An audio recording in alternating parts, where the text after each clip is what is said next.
Welcome! Today I am pleased to share a project titled Cloth Simulation, a Data-Oriented Experiment.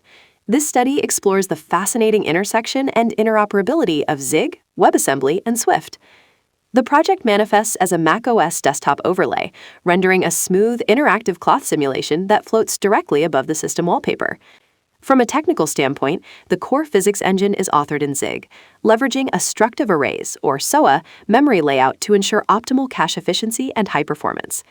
This Zig core is then compiled to WebAssembly and executed by a native Swift host application. Our architectural pipeline follows a clear path, starting with a performance Zig core, transitioning through a WebAssembly bridge, and finally being managed by the Swift host environment. Let's take a closer look at the implementation details. The hybrid architecture presented here represents a strategic synergy between high-performance numerics and a native platform experience. By decoupling heavy computational tasks from the user interface, we achieve exceptional performance without compromising the fluidity of the visual context. At the foundation of this stack is the physics core, implemented in Zig. This layer is engineered for raw speed, utilizing Verlet integration, a structure of arrays data layout, and a highly optimized constraint solver. This allows the system to handle over 17,000 evaluations per frame, providing the necessary horsepower for complex simulations. Bridging the gap between the low-level physics engine and the high-level host is a WebAssembly layer.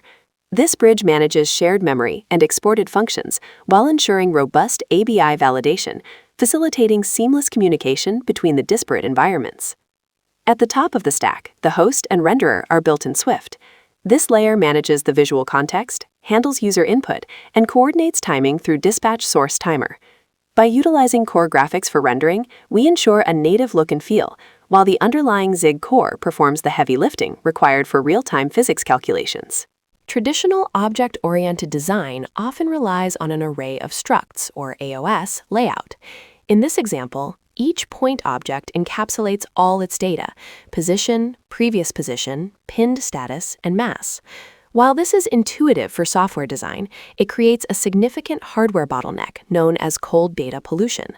When a physics loop needs to update only the positions, the CPU is forced to pull the entire struct into the cache. This means we are loading mass and pinned status even when they are completely irrelevant to the current operation. This process wastes valuable cache space and bandwidth. Ultimately, we see a stark efficiency gap where only approximately 8 bytes of useful data are processed for every 32 bytes loaded into the cache.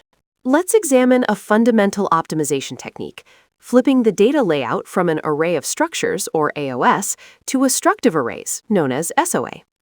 On the left, we see the traditional AOS approach. Each object is a self-contained unit with its position, mass, and pin status stored together. While this is intuitive for object-oriented programming, it is often inefficient for the CPU.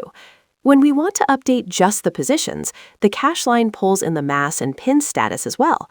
This results in polluted cache lines, where a large portion of the loaded data goes unused. By transitioning to the SOA layout shown on the right, we reorganize our data into parallel arrays. This allows us to separate hot data, the frequently accessed attributes, from cold data. The efficiency gain here is dramatic. When we run a physics integration loop that only requires position data, we load only position data. Every byte brought into the cache line is relevant to the current operation, leading to 100% cache line utilization and significantly higher performance by minimizing memory bandwidth waste. In our implementation, we utilize Verlet integration to handle the physics simulation.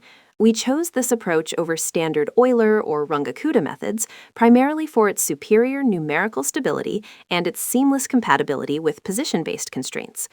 One of the defining features of Verlet integration is the use of implicit velocity. Instead of storing and updating velocity as an explicit variable, we calculate it dynamically as the difference between the current position and the previous position. You can see this reflected in the formula.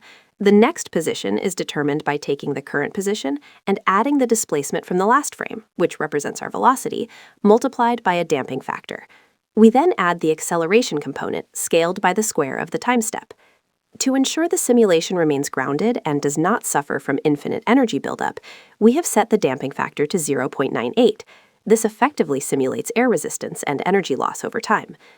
Because the system is naturally stable, any constraints we apply to the positions directly influence the implicit velocity of the subsequent frame, making it an incredibly robust choice for complex physical interactions.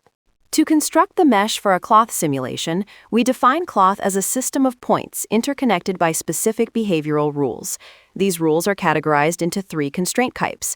Structural constraints, shown on the left with a stiffness of 1.0, define the core grid and maintain its basic dimensions.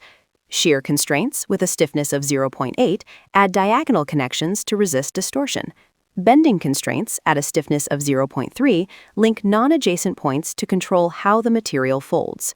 From a technical implementation standpoint, we leverage batch processing to maximize efficiency. By employing a structure of arrays approach, we can process every structural constraint in a single contiguous loop, followed by shear and then bending. This architectural choice removes the need for branching logic inside the loops, resulting in significantly faster computational throughput. Solving constraints via relaxation is a fundamental technique for maintaining specific distances between points in a simulation. In the before diagram, we see point A and point B separated by a current distance that exceeds their designated rest length. To resolve this discrepancy, the solver applies a correction to move the points toward each other until the constraint is satisfied, as shown in the after visual. The underlying logic is straightforward. Whenever 2 points are further apart than their rest length, the system moves them closer together. The specific correction for each point is calculated by taking the difference between the current distance and the rest length, dividing that by the total distance, and then scaling the result by a factor of 0.5 and a stiffness coefficient. Because this is an iterative process, we perform 3 passes per frame to achieve stability. The number of iterations directly dictates the physical properties of the simulation. Fewer iterations result in a stretchier, more elastic cloth, while more iterations produce a stiffer material. We have found that 3 iterations represent the ideal sweet spot for balancing computational performance with visual realism. This slide illustrates the bridge established for WebAssembly Interop between a Zig guest and a Swift host. Communication is achieved through raw memory access, allowing the Swift host to read directly from the WASM instance's linear memory. While this technique provides high speed by avoiding serialization overhead, it introduces significant fragility into the system. The primary risk lies in structural synchronization. If a struct definition changes in Zig, the Swift host will inevitably read garbage data. Additionally, padding issues present a major hurdle. While Zig's packed structs align to 8-byte boundaries, Swift may expect different alignments, such as 5 or 6 bytes.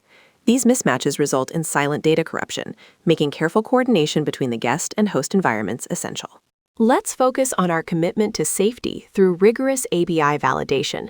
To ensure system stability, we implement explicit application binary interface versioning designed to fail early at startup rather than during rendering. We achieve this through 3 primary mechanisms. First, we use a version export via WASM API versioning to verify the environment against our expected versions. Second, we perform strict size checks using WASM constraint data size to ensure that data structures, such as a 6-byte struct, are exactly the size we anticipate. Third, we utilize extern struct in Zig to enforce C-compatible padding, ensuring binary interoperability. The key insight here is proactive error handling. By validating the ABI upfront, we prioritize a controlled failure at startup over an unpredictable runtime crash. The Swift host experience is defined by how the host application manages the windowing environment and simulation loop. Key to this is the floating overlay, where the window sits at a dedicated floating level, above standard system windows, to ensure constant visibility. This window is also set to 70% opacity to balance visibility with aesthetic integration. For performance, we prioritize consistent timing. We leverage dispatch source timer with a target of 16 milliseconds, providing a smooth 60 frames per second refresh rate. This was chosen over CV display link to ensure higher reliability specifically for layer-backed views.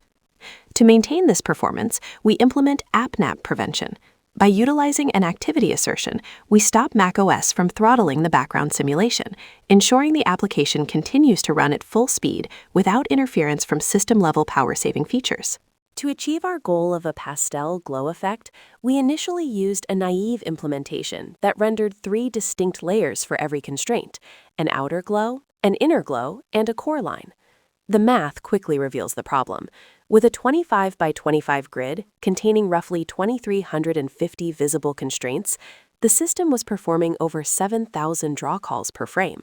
This created a massive cost, resulting in CPU saturation and severe frame drops, which identified this as our primary rendering bottleneck. To optimize our rendering performance, we implemented a technique called color batching. In our initial implementation, drawing thousands of individual lines resulted in approximately 7,000 draw calls, which created significant overhead. To address this, we developed a high-quality mode that groups these constraints into 8 color buckets based on their animation phase. As shown in the funnel diagram, we no longer draw lines one by one. Instead, we consolidate all lines of a specific color, such as blue, into a single CG mutable path and render them in a single operation. This batching process dropped our draw call count from 7,000 to just 24. The result is a 99.7% reduction in overhead, delivering a massive performance gain with negligible visual difference. Let's examine the performance characteristics of the structure of arrays, or SOA approach, compared to a traditional array of structures layout. Using a 32 by 32 cloth simulation as our benchmark, comprising 1,024 points and approximately 6,000 constraints, we can see clear advantages across several key metrics. First, regarding memory bandwidth touched per frame, the SOA layout is significantly more efficient. While the array of structures approach requires 32 kilobytes of bandwidth, SOA reduces this to 24 kilobytes. This improvement occurs because we are only accessing the specific data fields required for the current operation, rather than loading entire interleaved structures into memory. The most dramatic difference is seen in cache misses during position updates. In an AOS configuration, cache misses are high due to the non-contiguous nature of specific data fields. In contrast, the SOA layout results in nearly zero cache misses.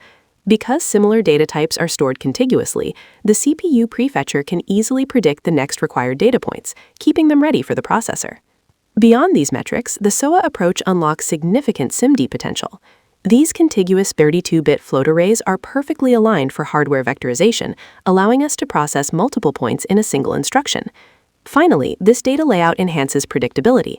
By enabling branchless processing of constraints, we ensure the instruction pipeline stays full, maximizing overall computational throughput. Data-oriented design is not a free lunch. It involves a fundamental trade-off between performance and developer convenience.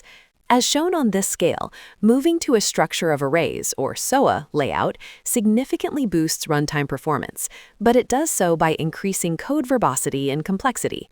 To achieve these gains, we must often write separate loops for individual components, such as X and Y coordinates, rather than processing a single object. We also lose the intuitive nature of object-oriented references. Instead of accessing a property like point.neighbor, we are required to manually track and manage integer indices across multiple parallel arrays. Furthermore, to avoid the overhead of memory allocators in the hot path, we often rely on fixed-size arrays with static limits, which inherently reduces the flexibility of the system. In short, we have made a deliberate engineering decision. We accept a higher level of code complexity in exchange for the runtime simplicity and efficiency required for high-performance computing. To wrap up our discussion, the core lesson of this project is that complexity in data layout yields simplicity in execution. By carefully respecting the underlying hardware, specifically cache line alignment, and ensuring platform-level ABI safety, we achieved a high-performance 60 FPS simulation. This technical rigor allowed us to produce a result that is both visually delicate and computationally robust. For those interested in exploring the implementation details, the complete source code is available at the GitHub link or through the QR code shown here.